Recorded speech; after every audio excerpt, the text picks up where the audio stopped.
Rasulullah menggenggam jari jemarinya, mengisyaratkan bahwa waktu itu cuma sebentar. Lalu ia meminta suatu kebaikan kepada Allah, melainkan Allah memberinya apa yang dimintanya itu.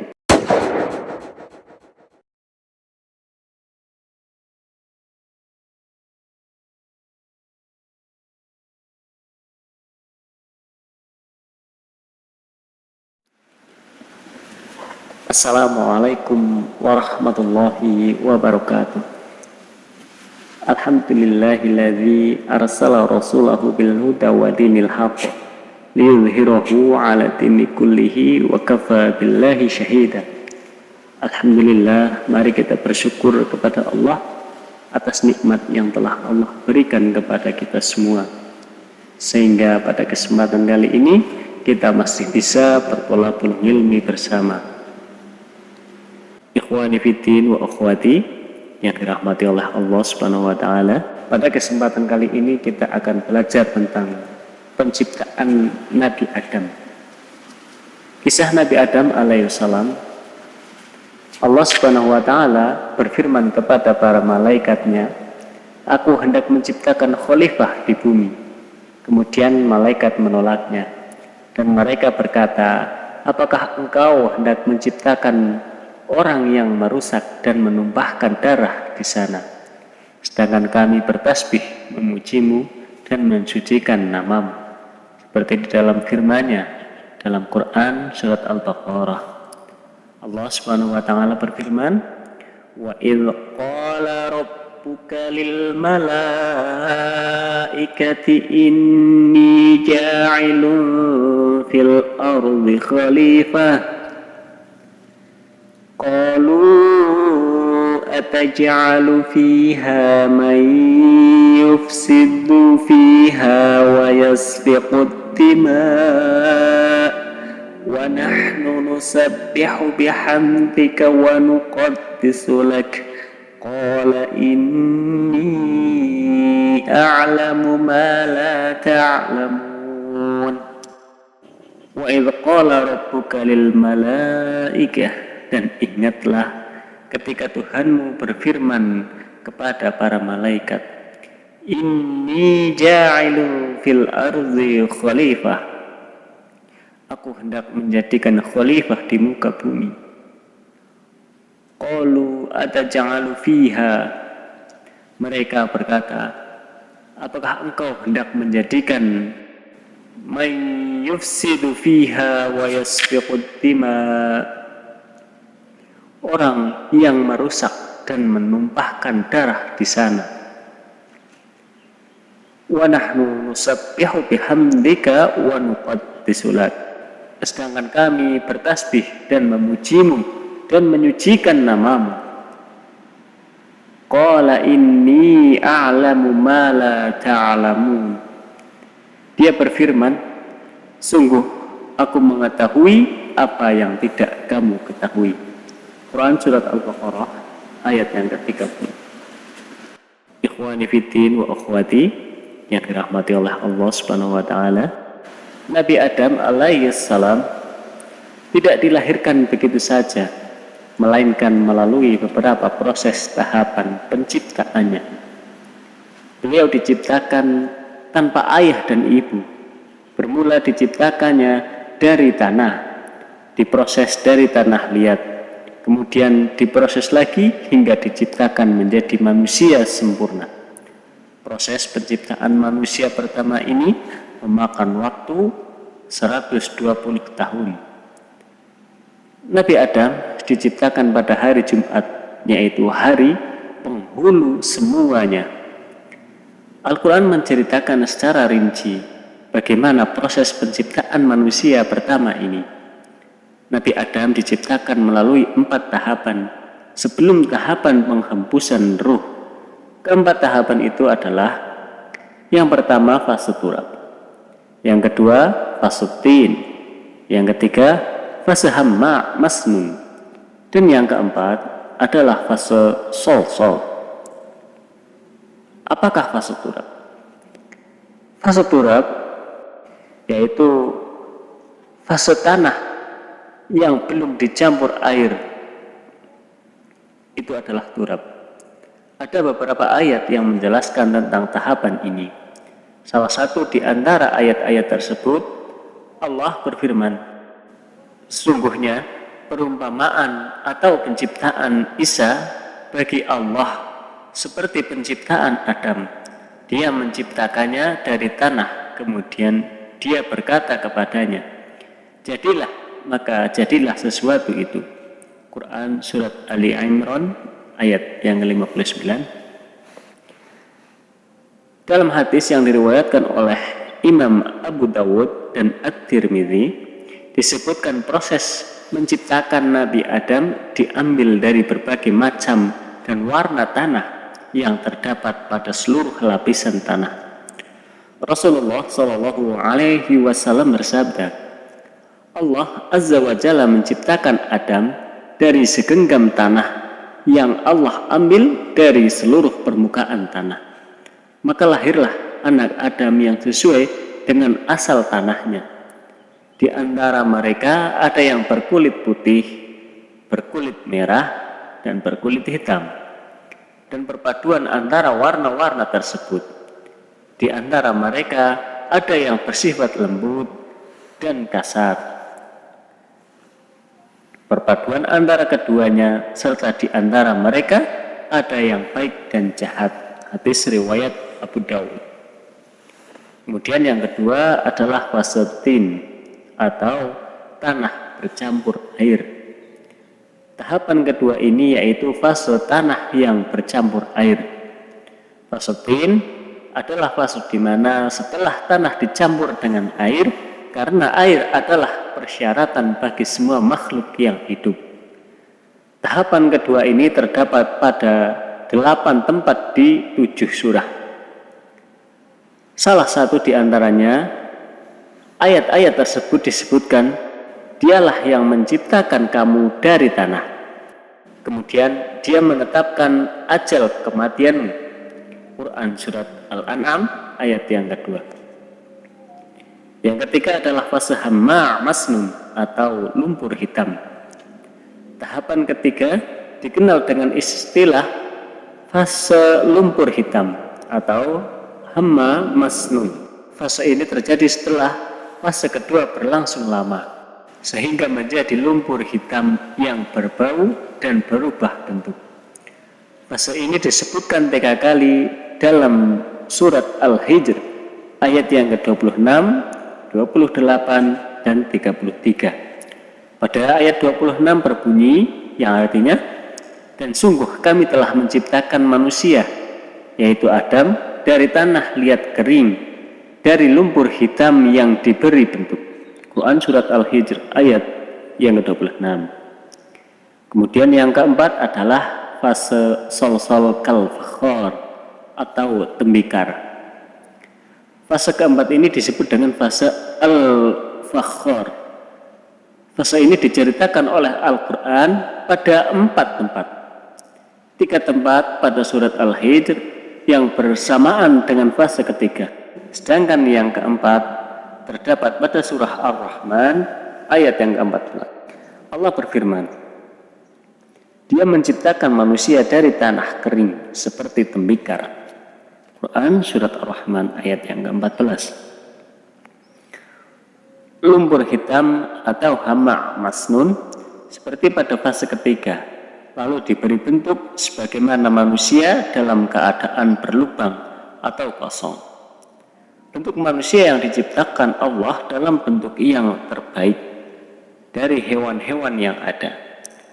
Allah Subhanahu wa taala berfirman, Laqad khalaqnal insana fi ahsani taqwim, yang artinya sungguh kami telah menciptakan manusia dalam bentuk yang sebaik-baiknya. Quran surat Atin ayat yang keempat. Keadaan ini calon manusia yang sudah dibentuk jika kering karena panas matahari misalnya dinamakan sol-sol. Dinamakan demikian karena benda ini jika tertiup angin akan bersuara sol-solah. Ikhwani fiddin wa akhwati yang dirahmati oleh Allah Subhanahu wa taala. Setelah fase ini barulah masuk fase berikutnya, yaitu fase penghembusan ruh, di mana orang-orang dari tanah liat itu atas izin Allah akhirnya menjadi manusia yang hidup dan bisa bergerak, yang disebut dengan basyar. Menurut keterangan Syekh Ahmad Al-Misri, tubuh Nabi Adam diselubungi dalam waktu 120 tahun, yaitu 40 tahun di tanah yang kering, 40 tahun di tanah yang basah, dan 40 tahun di tanah yang hitam dan berbau. Dari situ Allah Ta'ala mengubah tubuh Nabi Adam dengan rupa kemuliaan, dan tertutuplah dari rupa hakikatnya. Karena diciptakan dari tanah, malaikat dan iblis pun memandang rendah akan kejadian manusia. Kemudian proses masuknya ruh ke tubuh Adam setelah jasad Nabi Adam disempurnakan melalui beberapa fase. Kemudian Allah menyuruh ruh untuk masuk ke dalam tubuhnya. Manusia pertama yang diciptakan langsung oleh Allah Ta'ala dan menjadikannya Abul Bashar, ayahnya para manusia. Kisahnya disebutkan dalam Al-Quran dan hadis. Penciptaan Nabi Adam alaihissalam ini bukan perkara main-main. Allah menciptakannya sebagai manusia pertama yang beriman kepadanya dan meniupkan ruh ke dalam tubuhnya. Proses melewati beberapa tahapan, di mana setiap fase memakan waktu 40 tahun. Allah sebenarnya bisa saja menciptakan Nabi Adam dalam sekejap mata. Penciptaannya dalam beberapa fase agar manusia dapat mengambil hikmah darinya. Dalam kitab Khulasah Al-Anba fi Qisasul Anbiya, Nabi Adam alaihissalam diciptakan dalam beberapa fase, diantaranya fase turab, tanah atau debu yang kering, fase tinah, tanah basah bercampur air, fase hamma masnun, lumpur hitam, dan meniupkan ruh kepadanya. Proses masuknya ruh ke tubuh Adam setelah jasad Nabi Adam sempurna melalui beberapa fase. Kemudian Allah menyuruh ruh untuk masuk ke dalam tubuhnya. Akan tetapi ruh enggan masuk sehingga Allah menyuruhnya sampai 3 kali. Diriwayatkan bahwa ruh berkata, "Wahai Tuhanku, bagaimana aku akan masuk ke dalam tempat yang gelap?" Allah yang Maha Agung dan Maha Mulia menyuruhnya sampai 3 kali, ruh tetap menolak. Kemudian ia masuk dengan terpaksa.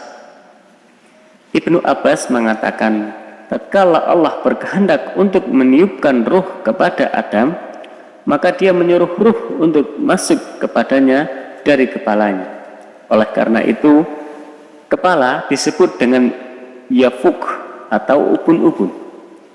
Riwayat lain dikatakan ruh berlegar-legar mengelilingi jasad Nabi Adam sambil disaksikan malaikat. Kemudian Allah memerintahkan malaikat Israel memaksa ruh masuk ke dalam tubuh Nabi Adam. Allah berfirman kepadanya, "Seandainya engkau masuk dengan penuh suka hati, tentu engkau akan keluar dengan suka hati pula. Akan tetapi telah ada dalam ilmuku sejak dahulu, engkau akan masuk dengan terpaksa dan akan keluar dengan terpaksa pula." Mujahid mengatakan, Allah Ta'ala menciptakan Adam setelah dia menciptakan segala sesuatu, yaitu di penghujung siang hari. Ikhwani fiddin wa akhwati yang dirahmati oleh Allah Subhanahu wa taala, dia menciptakan semua makhluk lainnya. Setelah ruh menghidupkan kedua matanya, lisannya dan kepalanya, namun ruh masih belum sampai ke anggota bagian bawahnya. Adam berkata, "Ya Tuhanku, segerakanlah penciptaanku sebelum matahari tenggelam." Inilah hikmah mengapa manusia mempunyai tabiat yang tergesa-gesa. Sebagaimana firman-Nya dalam Al-Quran, Khuliqal insanu min ajal. Artinya manusia telah dijadikan bertabiat tergesa-gesa.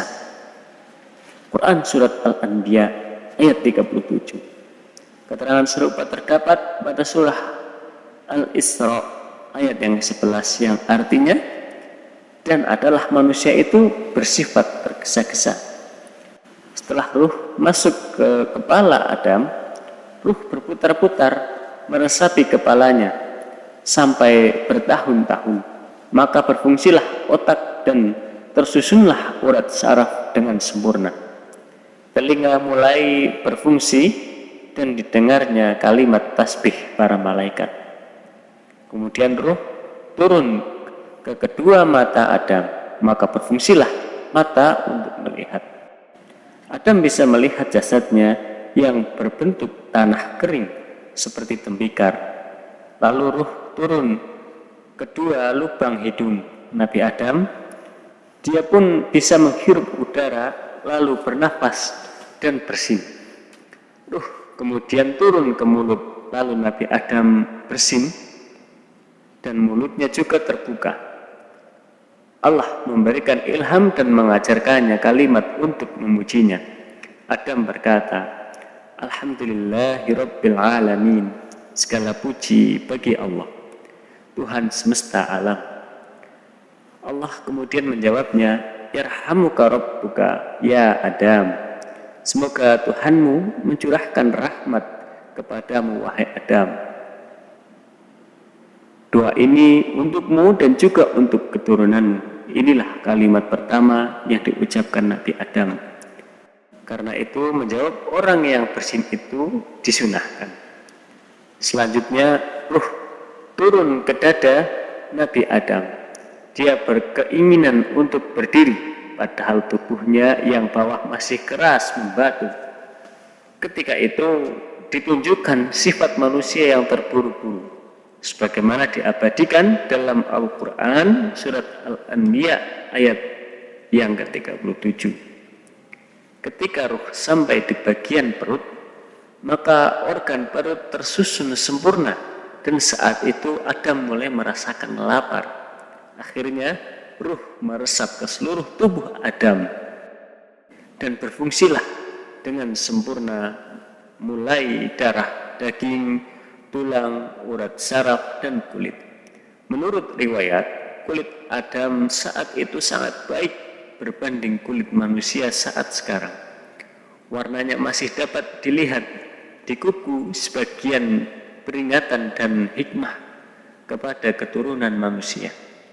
Diciptakan pada hari Jumat. Dari Abu Hurairah berkata bahwa Rasulullah SAW pernah bersabda, sebaik-baik hari yang matahari terbit padanya adalah hari Jumat. Pada hari itu Adam diciptakan, dan pada hari yang sama Adam dimasukkan ke dalam surga. Dan hari itu juga Adam diturunkan ke bumi, dan pada hari itu pula kiamat akan terjadi. Dalam hari Jumat terdapat suatu waktu yang tidak sekali-kali seseorang hamba yang beriman menjumpainya dalam keadaan sholat. Ikhwani fiddin wa akhwati yang dirahmati oleh Allah Subhanahu wa taala. Rasulullah menggenggam jari jemarinya mengisyaratkan bahwa waktu itu cuma sebentar. Lalu ia meminta suatu kebaikan kepada Allah, melainkan Allah memberinya apa yang dimintanya itu. Abdullah bin Salam pernah berkata bahwa ia mengetahui waktu ijabah itu, yaitu di penghujung siang hari Jumat. Pada waktu itulah Allah menciptakan Adam. Ada yang mengatakan ba'da asar, sebelum matahari tenggelam. Demikian proses masuknya ruh ke dalam tubuh Nabi Adam dan kalimat pertama yang diucapkannya. Kemudian Allah mengajarkan Adam nama-nama benda, dan ketika Adam ditanya Allah, maka Adam pun mampu menjawabnya. Dan ketika malaikat ditanya Allah, maka malaikat menjawab, Maha suci Engkau ya Allah. Sungguhnya tidak ada yang kami ketahui. Di sini Allah perlihatkan di hadapan para malaikat untuk menunjukkan kebesaran Allah di hadapannya. Seperti di dalam Quran surat Al-Baqarah, Allah Subhanahu wa taala berfirman, "Wa'allama Adama al-asma'a kullaha thumma 'aradahum 'alal malaikati faqala anbi'uni bi asma'i haula'i in kuntum shadiqin." Dan dia ajarkan kepada Adam nama-nama benda semuanya. Kemudian dia perlihatkan kepada para malaikat seraya berfirman, "Sebutkan kepadaku nama semua benda ini jika kamu yang benar." Quran surat Al-Baqarah ayat yang ke-31. Qalu subhanaka la ilma lana illa ma 'allamtana innaka antal alimul hakim. Mereka menjawab, "Maha suci Engkau, tidak ada yang kami ketahui selain apa yang telah Engkau ajarkan kepada kami. Sungguh Engkaulah yang maha mengetahui, maha bijaksana." Quran surat Al-Baqarah ayat yang ke-32. Qala ya Adamu anbi'hum bi asma'ihim falamma anba'ahum bi asma'ihim qala alam aqul lakum inni a'lamu ghaibas samawati wal ardh wa a'lamu ma tubduna wa ma kuntum taktumun. Dia Allah berfirman, "Wahai Adam, beritahukanlah kepada mereka nama-nama itu." Setelah dia Adam menyebutkan nama-namanya, dia berfirman, "Bukankah telah aku katakan kepadamu bahwa aku mengetahui rahasia langit dan bumi, dan aku mengetahui apa yang kamu nyatakan dan apa yang kamu sembunyikan." Quran surat Al-Baqarah ayat yang ke-33. Setelah Allah menyempurnakan wujud Nabi Adam, para malaikat dan iblis diperintahkan bersujud kepada Nabi Adam. Maka ketika Allah memerintahkan malaikat sujud, semua bersujud kecuali iblis, dan dia pun terusir dari surga karena kesombongannya. Dan demikian proses penciptaan Nabi Adam yang sempurna. Inilah satu tanda kebesaran Allah. Dia maha kuasa atas segala sesuatu. Allah Subhanahu wa taala berfirman, "Wa idh qulna lil malaikati isjudu li Adama fasajadu illa iblis aba wastakbara wa kana minal kafirin." Dan ingatlah ketika kami berfirman kepada para malaikat, "Sujudlah kamu kepada Adam." Maka mereka pun sujud kecuali iblis. Ia menolak dan menyombongkan diri, dan ia termasuk golongan yang kafir. Quran surat Al-Baqarah ayat yang ke-34. Allahu a'lam bishawab. Hanya sampai di sini dulu yang dapat kita pelajari. Kita lanjutkan di pertemuan yang akan datang. Mudah-mudahan kita masih diberikan kesempatan oleh Allah Subhanahu wa taala. Jika ada baiknya itu dari Allah Subhanahu wa taala, jika ada tutur kata yang kurang berkenan di hati, di telinga teman-teman semua, saya mohon maaf yang sebesar-besarnya. Alhamdulillahirabbil alamin. Subhanakallahumma wa bihamdika asyhadu an la ilaha illa anta astaghfiruka wa atubu ilaik. Nasrun minallahi wa fatun qarib. Assalamualaikum warahmatullahi wabarakatuh.